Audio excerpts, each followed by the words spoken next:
Mas, ó, vamos começar conversando com a nossa reportagem hoje. A primeira a falar vai ser a Duda Vasconcelos, Joel. Ela vai falar do tipo de caso, tipo de situação que eu tenho certeza que revolta o ouvinte que está acompanhando o Bora Brasil agora. Crimes de trânsito mexem com famílias inteiras, Joel, e por muito tempo.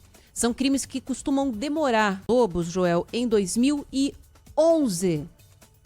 Excesso de velocidade, embriaguez ao volante, descumprimento de medidas cautelares. É um caso que está se arrastando com todas essas questões ao longo de 14 anos, correndo o risco de prescrever, de perder a validade. E esse motorista sair da cadeia sem cumprir a pena. Aliás, está preso faz pouquíssimo tempo. A Duda Vasconcelos está lá no Fórum da Barra Funda, onde finalmente o motorista que matou a família Baltresca está indo a júri popular. Conta pra gente, Duda, bem-vinda, boa tarde. Oi, Duda. Nem sempre é bom, pelo contrário. Tem muita imprensa, muito jornalista acompanhando. Como é que foi esse caso, Ana? Como é que foi? Me lembra aí, por favor. As duas, a mãe e a filha, estavam saindo do shopping Vila Lobo, alta velocidade, pela lateral ali da Marginal do Pinheiros. Ele perdeu o controle, subiu na calçada e atingiu as duas. As duas morreram na hora. Família composta por 3 pessoas, a mãe e 2 filhos. A mãe e a filha que estavam lá e foram atingidas morreram na hora. Sobreviveu o Rafael Baltresca, que viu a família toda dele ir embora de uma vez só. E mesmo assim teve forças para criar, junto com outros familiares de pessoas que perderam amigos e família também em crimes de trânsito, o Não Foi Acidente, que é um movimento enorme, né? E que está prestes a completar 15 anos e que faz um trabalho que eu admiro muito, que é o de estar em cima, cobrando solução, cobrando justiça para casos de crimes de trânsito como esse, né? E vários casos que eles mesmos acompanharam tiveram um desfecho diferente por causa da mudança na lei que eles conseguiram fazer em parceria com a Ordem dos Advogados do Brasil de São Paulo, para apertar a punição para quem é condenado por um crime de trânsito estando embriagado, que é um fator muito comum nesse tipo de crime, né, Joel? É muito comum a gente falar de motoristas embriagados causando esse tipo de tragédia familiar, como foi a da família do Rafael Baltresca. Até pouco tempo era um simples acidente, né? Estava dirigindo o carro ali, acidentes acontecem, né? Matou a pessoa, subiu na calçada e tal, acidente de trânsito. Não tinha esse entendimento que felizmente há hoje. E nós temos um compromisso importante aqui com vocês. Esse caso, como a Ana disse, é um caso do passado.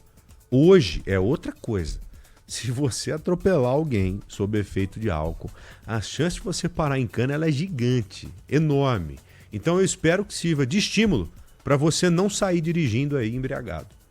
E tem que ser estímulo, porque a gente só entende as coisas desse jeito, né? Então você que costuma beber e pegar o seu carro, pare de fazer isso. Pare de fazer isso porque você pode se ferrar a sua família e ferrar outras pessoas. E ninguém quer isso. É isso. Vamos lá, Duda Vasconcelos, bem-vinda, boa tarde. Oi, Duda. Agora sim, Ana e Joel, boa tarde para vocês, todo mundo ligado aqui no Bora Brasil. Eu falo ao vivo do Fórum Criminal da Barra Funda, na Zona Oeste de São Paulo, onde acontece o julgamento de Marcos Alexandre Martins, que é esse bibliotecário acusado de atropelar e matar mãe e filha em setembro de 2011. Nós acabamos de entrar no intervalo do júri popular. A sessão começou ouvindo as testemunhas. Estavam previstas 8, vieram 5, 3 faltaram. E entre elas, vou destacar aqui o perito. Esse perito foi o responsável por fazer o exame toxicológico e clínico no dia do acidente, lá no dia 17 de setembro de 2011.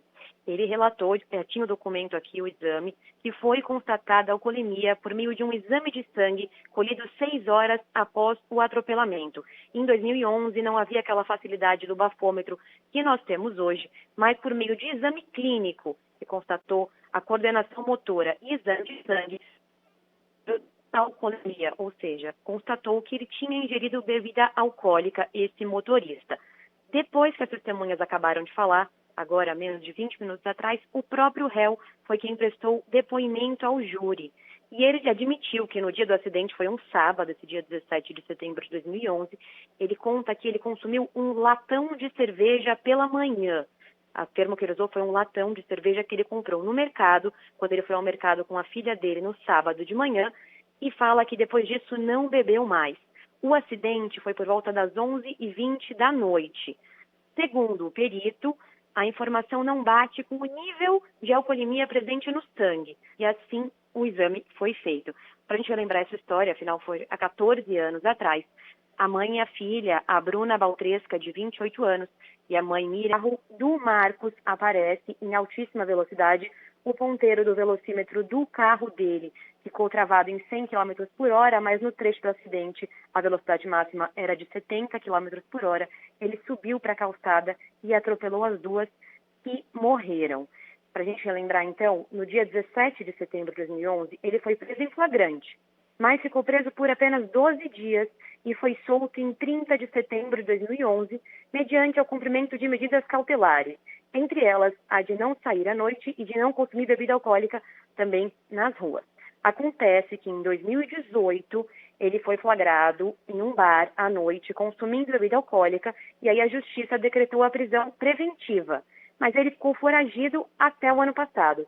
Só em 4 de novembro de 2024 é que ele foi preso e desde então ele segue preso. Nesse meio do caminho, a defesa dele já pediu alguns habeas corpus, todos negados. O Ministério Público acusa o Martins de homicídio doloso, sobre a tese de dolo eventual. E a defesa tenta classificar como homicídio culposo, como se não houvesse culpa pelo crime. O júri é conduzido pela juíza Michele Porto de Medeiros Cunha Carreiro e é formado por 7 pessoas do júri popular. Na acusação estão o Ministério Público, mais 2 advogados que defendem a família, e a defesa é composta por 3 advogados. Esse caso teve grande repercussão na época e foi o que impulsionou o movimento Não Foi Acidente, que nasceu em 2011, ano que, além da morte de mãe e filha, teve a morte também do Vitor Gurmã, na Vila Madalena. O Rafael Baltresca, que é o irmão da Bruna, que foi morta nesse caso que nós estamos acompanhando hoje, e o Nilson Gurmã, que é tio do Vitor Gurmã, que foi morto também em 2011 em outro atropelamento por uma motorista também alcoolizada, se juntaram e criaram esse movimento que busca enrijecer as leis contra o motorista que dirige alcoolizado. Eu sigo por aqui no Fórum da Barra Funda, o julgamento deve se estender até o fim do dia, ainda tem os debates entre acusação e defesa, e aí sim, finalmente, a decisão dos jurados. A Ana falou outro fator aqui que a gente teve essa dúvida hoje na redação, quando surgiu esse assunto sobre a prescrição do crime, afinal, 14 anos que ele aconteceu. Eu conversei aqui com um advogado, e nesse caso, como é um homicídio, ele prescreveria com 20 anos depois do acontecido. Então, faltando 6 anos, hoje tudo indica que finalmente teremos uma decisão e vamos ver qual vai ser a pena que o Marcos vai cumprir, Ana e Joel. É isso, vamos torcendo pela condenação, falando abertamente mesmo. Duda, obrigada, viu? Bom trabalho Tchau, por Duda. aí. Obrigada, tchau, tchau. Aninha, só aquela informação que eu falei, nós conversamos fora do ar aqui, em 6 horas, o organismo, em média, ele consegue eliminar 4 latas de cerveja ou meia garrafa de vinho em 6 horas. Depois de 6 horas ele fez o exame e acusou álcool. Então, exato. E um nível elevado ainda, né? Mas aí, vamos torcer para, nesse caso, o juiz ter um entendimento diferente. Eu acho que o nosso ouvinte, só para encerrar aqui o assunto, lembra do caso do Luiz Fernando Ribas Carli Filho, deputado em Curitiba, que estava absolutamente embriagado, mamado, que bateu no veículo de outros, onde tinham 2 jovens. A pancada foi tão forte que ele decapitou os 2 meninos, matou os 2. E ele também quase morreu nesse acidente, né? E foi para o hospital, e lá no hospital fizeram um exame de alcoolemia que mostrou que ele estava muito embriagado. Mas ele fez o exame desacordado.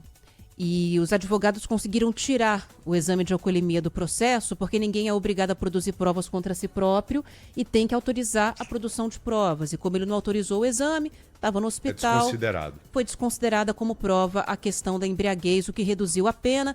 O Carli Filho foi condenado e está solto. Está cumprindo a pena em liberdade. Porque a prova foi obtida, você sabe que ele estava bêbado e não pode usar. Mas isso aí é uma discussão que a gente pode colocar para vários casos, quando a gente fala, por exemplo, cocaína. De operação da polícia que tem apreensão. Então, é isso.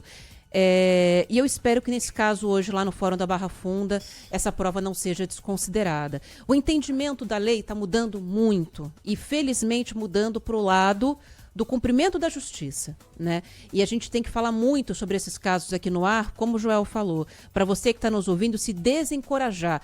Devia se desencorajar para não matar ninguém, né? Mas como muita gente não se importa com a vida do outro, pelo menos tenha medo de ficar preso.